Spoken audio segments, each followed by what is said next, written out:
Hello friends, അപ്പോൾ നമ്മൾ ഈ വീഡിയോയിൽ ഡിസ്കസ് ചെയ്യുന്നത് പ്രൈഡ് ആൻഡ് പ്രെജുഡൈസ് എന്ന നോവലാണ്. ജെയിൻ ഓസ്റ്റിൻ്റെ ഏറ്റവും പ്രധാനപ്പെട്ട നോവലുകളിൽ ഒന്നാണ് പ്രൈഡ് ആൻഡ് പ്രെജുഡൈസ്. 1813 ഇത് ആദ്യമായി പ്രസിദ്ധീകരിച്ചത്. 19ാം നൂറ്റാണ്ടിൻ്റെ തുടക്കത്തിലെ ഇംഗ്ലണ്ടിലെ പ്രണയം, സമൂഹം, വിവാഹം എന്നീ കാര്യങ്ങളാണ് ഇതിൽ ഡിസ്കസ് ചെയ്യുന്നത്. ഇതിലെ പ്രധാന കഥാപാത്രങ്ങളാണ് എലിസബത്ത് ബെന്നറ്റും ഡാർസിയും. ഇവരെ അടിസ്ഥാനമാക്കിയാണ് ഈ കഥ മുന്നോട്ട് പോകുന്നത്. ഇതിൽ ഹ്യൂമറസ് സീൻസുകൾ ഉണ്ടെങ്കിലും അതോടൊപ്പം തന്നെ സൊസൈറ്റി ആളുകളെ അൺഫെയറായി ജഡ്ജ് ചെയ്യുന്നതിനെയും ക്രിട്ടിസൈസ് ചെയ്യുന്നു. ഇതാണ് ഇതിൻ്റെ ഒരു ഇൻട്രൊഡക്ഷൻ പാർട്ട്.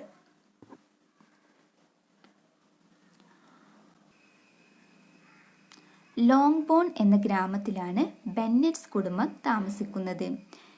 മിസ്റ്റർ ബെന്നറ്റ് ഇൻ്റലിജൻറ്റും ഹ്യൂമറസും ആയിട്ടുള്ള ഒരു ആളാണ്. എന്നാൽ അദ്ദേഹത്തിൻ്റെ ഭാര്യയാകട്ടെ മിസ്സസ് ബെന്നറ്റ് ആങ്ഷ്യസും എക്സൈറ്റബിളും ആയിട്ടുള്ള ഒരു ആളാണ്. ഇവർക്കുണ്ടല്ലോ 5 പെൺമക്കളാണ് ഉള്ളത്. ആ ഒരു സൊസൈറ്റിയിൽ ഇവരുടെ കുടുംബ സ്വത്ത് പെൺമക്കൾക്ക് ലഭിക്കില്ല. കാരണം പുരുഷന്മാർക്കാണ് ആ സ്വത്ത് കൈമാറുന്നത്. അതിനാൽ ഈ 5 പെൺമക്കളുടെയും വിവാഹം കാണുക എന്നതാണ് മിസ്സസ് ബെന്നറ്റിൻ്റെ ഏറ്റവും വലിയ ആഗ്രഹം. മാത്രമല്ല അവർക്ക് ഒരു സമ്പന്നരായ ഭർത്താക്കന്മാരെ കണ്ടെത്തുക എന്നതും മിസ്സസ് ബെന്നറ്റിൻ്റെ ആശങ്കയാണ്. മിസ്റ്റർ ബെന്നറ്റിൻ്റെ കുടുംബ സ്വത്തുണ്ടല്ലോ, അത് ഇയാളുടെ മരണശേഷം അവരുടെ കസിൻസ് ആയിട്ടുള്ള മിസ്റ്റർ കോളിങ്സിനാണ് കൈമാറുക. അപ്പോൾ നമ്മൾ ഇവർക്ക് 5 പെൺമക്കളാണെന്ന് പറഞ്ഞല്ലോ.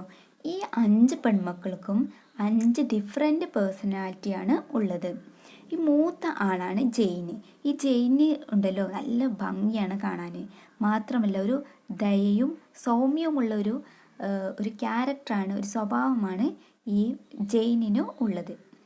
രണ്ടാമത്തെ ആളാണ് എലിസബത്ത് ഉണ്ടല്ലോ ഇൻ്റലിജൻറ്റും ഇൻഡിപെൻഡൻറ്റുമാണ്. മാത്രമല്ല ഒരു സ്ട്രോങ് ആയിട്ടുള്ളൊരു ക്യാരക്ടറാണ് എലിസബത്തിനുള്ളത്. മൂന്നാമത്തെ കുട്ടിയാണ് മേരി ഒരു ഗൗരവമുള്ള ഒരാളാണ്. മാത്രമല്ല അവൾ ഈ മോറൽ ബുക്സൊക്കെ ഉണ്ടല്ലോ അതൊക്കെ വായിക്കാൻ വളരെ ഇഷ്ടമുള്ളൊരു ആളാണ്. നാലാമത്തെ ആൾ കിറ്റി ക്വൈറ്റായിട്ടുള്ളൊരു ആളാണ്. മാത്രമല്ല പക്ഷേ മറ്റുള്ളവരാൽ എളുപ്പം സ്വാധീനിക്കപ്പെടുന്നൊരു വ്യക്തിയാണ് കേട്ടോ കിറ്റി.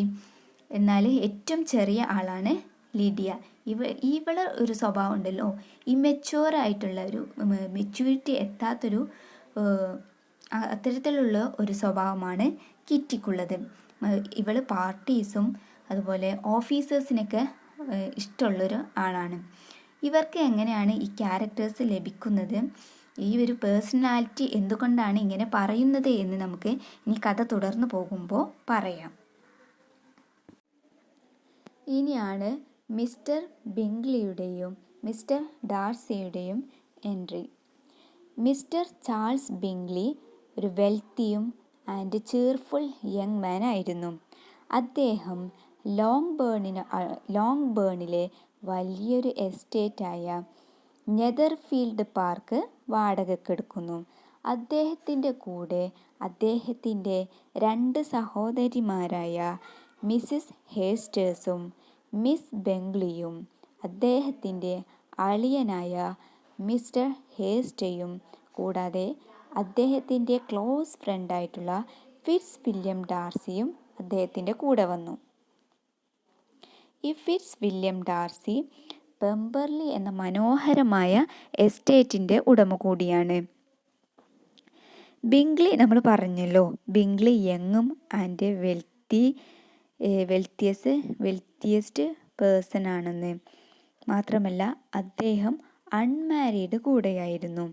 ഈ ഒരു കാരണം കൊണ്ടെല്ലാം ഇവരുടെ വരവ് അവിടെയുള്ള ലോക്കൽ ഫാമിലി മെമ്പേഴ്സിൻ്റെ ഇടയിൽ ഒരു ചർച്ചാ വിഷയമായി. കൂടാതെ തൊട്ടടുത്ത നിമിഷം തന്നെ അവിടെ ഒരു പബ്ലിക് ബോൾ സംഘടിപ്പിക്കപ്പെട്ടു. അവിടെ ഉള്ള ലോക്കൽ ഫാമിലീസ് അങ്ങോട്ട് പോവുകയും ഈ ഒരു പുതിയ അതിഥികളെ അവിടെ വെച്ച് മീറ്റ് ചെയ്യുകയും ചെയ്തു. ഈ പബ്ലിക് ബോൾസ് എന്നത് ഒരു ഹാളിൽ കുറേ ആളുകൾ പരസ്പരം കണ്ടുമുട്ടുകയും അവർ പെയറായി നൃത്തം ചെയ്യുകയും ചെയ്യുന്നു. നിങ്ങൾ ഈ ഇംഗ്ലീഷ് മൂവീസിലൊക്കെ കണ്ടിട്ടുണ്ടായിരിക്കും ഒരു ഹാളിൽ ആളുകൾ ഒരുമിച്ചിരുന്ന് പെയറായിക്കൊണ്ട് നൃത്തം ചെയ്യുന്നത്.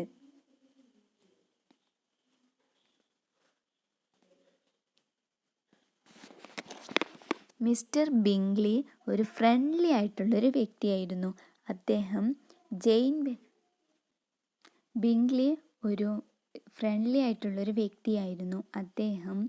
ജെയിൻ ബെന്നറ്റുമായി പലതവണ നൃത്തം ചെയ്തു. ഇവരുടെ നൃത്തം അവിടെയുള്ള ആളുകളെല്ലാം ശ്രദ്ധിക്കുന്നു. അതോടൊപ്പം ബിംഗ്ലി ഡാർസിയോട് എലിസബത്തിൻ്റെ കൂടെ ഡാൻസ് ചെയ്യാൻ പ്രേരിപ്പിച്ചു. പക്ഷേ അതിനു മറുപടിയായി ഡാർസി പറഞ്ഞത് എന്നെ പ്രലോഭിപ്പിക്കാൻ മാത്രം അവൾ സുന്ദരിയല്ല എന്നാണ്. ഈ ഒരു കമാൻഡ് എലിസബത്ത് കേട്ടു. പക്ഷേ അവൾ പുറമേ ചിരിച്ചു എന്നുണ്ടെങ്കിലും അവളുടെ ഉള്ളിലെ ഡാർസിയോടുള്ള വെറുപ്പ് സൃഷ്ടിക്കാൻ ഇത് കാരണമായി. ഇവിടെയാണ് നോവലിലെ ടൈറ്റിലായ പ്രെജുഡൈസുമായി ഈ ഒരു സന്ദർഭം ബന്ധപ്പെട്ടിരിക്കുന്നത്. എന്താണ് പബ്ലിക് ബോൾ? ഒരു ഹാളിൽ കുറേ ആളുകൾ പരസ്പരം കണ്ടുമുട്ടുകയും അവർ പെയറായി നൃത്തം ചെയ്യുകയും ചെയ്യുന്നു. നിങ്ങൾ ഈ ഇംഗ്ലീഷ് മൂവീസിലൊക്കെ കണ്ടിട്ടുണ്ടായിരിക്കും ഒരു ഹാളിൽ ആളുകൾ ഒരുമിച്ചിരുന്ന് പെയറായിക്കൊണ്ട് നൃത്തം ചെയ്യുന്നത്.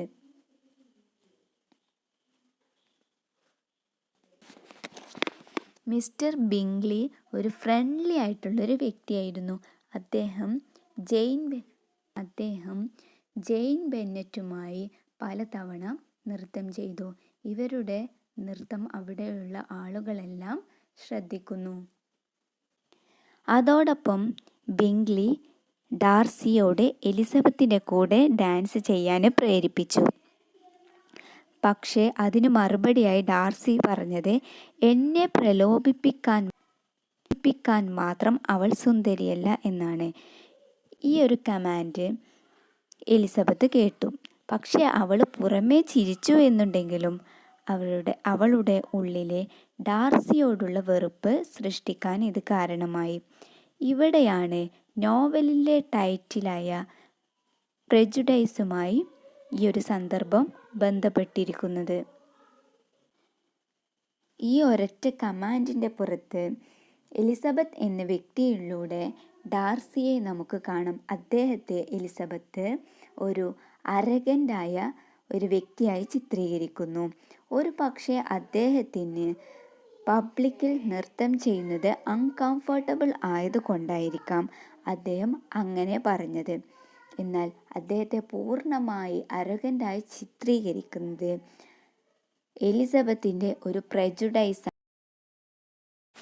വൈകാതെ തന്നെ ജെയിനിന് മിസ് ബിംഗ്ലി താമസിക്കുന്ന നെതർഫീൽഡ് പാർക്കിലേക്ക് സന്ദർശിക്കാൻ ക്ഷണം ലഭിക്കുന്നു. ഈ ഒരു സിറ്റുവേഷന് മിസ്സിസ് ബെന്നറ്റ് ഒരു നല്ല ഓപ്പർച്യൂണിറ്റിയായി കണക്കാക്കുന്നു. കാരണം ഇവർക്ക് 5 പെൺമക്കളാണ് ഉള്ളത്. ഇവരെ സമ്പന്നരായ ആളുകൾക്ക് വിവാഹം ചെയ്തു കൊടുക്കുക എന്നതാണ് ഇവരുടെ ആഗ്രഹം. അതിനാൽ ജെയിനിനെ ബിംഗ്ലിയുമായി പ്രണയത്തിലാക്കാൻ ഇവർ വളരെയധികം കഷ്ടപ്പെടുന്നു. മിസ്സിസ് ബെന്നറ്റ് ജെയിനിനെ നെതർഫീൽഡ് പാർക്കിലേക്ക് കുതിരപ്പുറത്താണ് പറഞ്ഞയച്ചത്. കാരണം ആ ഒരു സമയത്ത് അന്തരീക്ഷം വളരെ മോശമായിരുന്നു.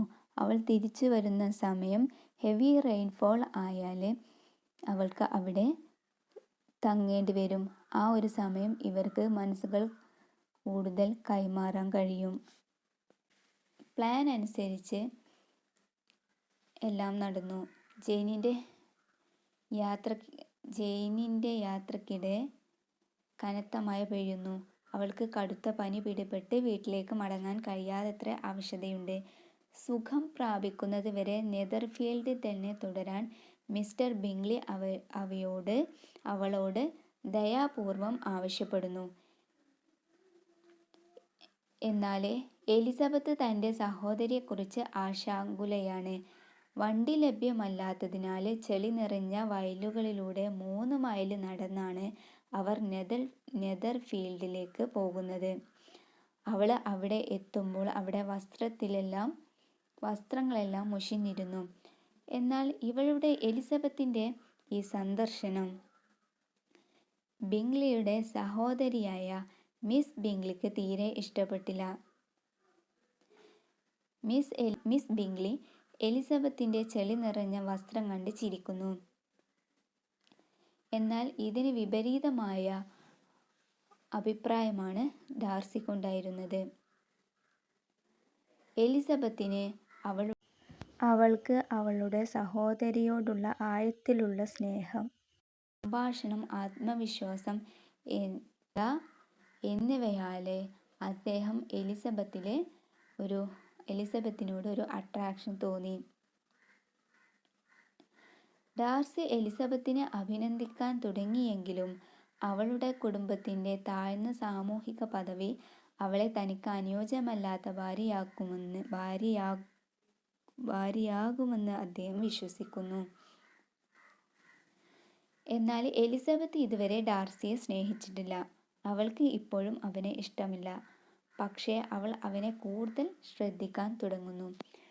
എലിസബത്തിൻ്റെ ഈ ഒരു സന്ദർശനം ഡാർസിക്കും എലിസബത്തിൻ്റെയും ഇടയിൽ ഒരു ചെറിയ സ്നേഹം ഉടലെടുക്കാൻ കാരണമാകുന്നു. ജെയിനിൻ്റെ അസുഖമെല്ലാം മാറി അവരെ വീട്ടിലേക്ക് തിരിക്കുന്നു. താമസിയാതെ അവരുടെ കസിനായിട്ടുള്ള മിസ്റ്റർ കോളിൻസ് അവിടേക്ക് എത്തുന്നു. ഇദ്ദേഹം പൊങ്ങച്ചക്കാരനും വിഡ്ഢിയുമായ ഒരു പുരോഹിതനാണ്. ഇയാളാണ് യഥാർത്ഥത്തിൽ മിസ്റ്റർ ബെന്നറ്റ്സിൻ്റെ മരണശേഷം അദ്ദേഹത്തിൻ്റെ സ്വത്തുക്കളുടെ നിയമപരമായ അവകാശി. അദ്ദേഹത്തിന് ബെന്നറ്റ്സ് ഫാമിലിയിൽ നിന്നും ഒരാളെ വിവാഹം കഴിക്കാനും അദ്ദേഹം ആഗ്രഹിക്കുന്നു. ജെയിനിനെ വിവാഹം കഴിക്കാനാണ് കോളിൻസ് ആദ്യം കരുതിയിരുന്നത്. എന്നാൽ ജെയിനും ബിംഗ്ലിയും ആയിട്ടുള്ള വിവാഹ നിശ്ചയം ഉടൻ നടക്കുമെന്ന് അവരുടെ അമ്മയായ മിസ്സിസ് ബെന്നറ്റ് സൂചന നൽകി. അതോടെ കോളിൻസ് അദ്ദേഹത്തിൻ്റെ ആഗ്രഹം എലിസബത്തിലേക്ക് മാറ്റി. താൻ ഫിനാൻഷ്യലി സ്റ്റേബിൾ ആയതിനാൽ എലിസബത്ത് തീർച്ചയായും തന്നെ ഇഷ്ടപ്പെടുമെന്ന് അദ്ദേഹം ഉറച്ചു വിശ്വസിച്ചു. എന്നാൽ എലിസബത്ത് അദ്ദേഹത്തിൻ്റെ പ്രപ്പോസൽ റിജക്റ്റ് ചെയ്യുകയാണ് ചെയ്തത്. കാരണം അവൾ വൈവാഹിക ജീവിതത്തിലെ ഫിനാൻഷ്യൽ സ്റ്റാറ്റസിനേക്കാൾ ഇണകൾ തമ്മിലുള്ള സ്നേഹത്തിനും സൗഹാർദ്ദത്തിനുമാണ് പ്രാധാന്യം നൽകിയിരുന്നത്. അധികം വൈകാതെ തന്നെ കോളിൻസ് എലിസബത്തിൻ്റെ ഫ്രണ്ടായ ഷാർലറ്റ് ലൂക്കസിനെ പ്രപ്പോസ് ചെയ്യുന്നു. അവൾക്ക് ശരിക്കും കോളിൻസിനെ ഇഷ്ടമല്ലായിരുന്നു. അവൻ വിഡ്ഢിയാണെന്ന് അവൾ വിശ്വസിക്കുന്നു. പക്ഷേ അവൾക്ക് 27 വയസ്സുണ്ട്. ആ ഒരു സൊസൈറ്റിയിൽ 27 വയസ്സ് വരെ അവിവാഹിതയായി തുടരുക എന്നുള്ളത് അംഗീകരിക്കാൻ കഴിയില്ല. മാത്രമല്ല അവൾ എക്കണോമിക്കലി അത്ര വെൽത്തിയും അല്ലായിരുന്നു. മാത്രമല്ല അവളുടെ കുടുംബത്തിന് നല്ലൊരു സ്ത്രീധനം നൽകി വിവാഹം കഴിപ്പിക്കാനുള്ള കഴിവും ഇല്ലായിരുന്നു. ഈ ഒരു കാരണം കൊണ്ട് എല്ലാം അവൾ കോളിൻസിൻ്റെ പ്രപ്പോസൽസ് അക്സെപ്റ്റ് ചെയ്യുന്നു. പക്ഷേ വെറും ഫിനാൻഷ്യൽ സ്റ്റെബിലിറ്റിയുടെ അടിസ്ഥാനത്തിൽ മാത്രം ഒരാളെ വിവാഹം കഴിക്കുന്നതിനെ എലിസബത്ത് എതിർത്തു. ബട്ട് അവളുടെ സിറ്റുവേഷൻ അവൾ ഗ്രാജ്വലി മനസ്സിലാക്കുന്നു.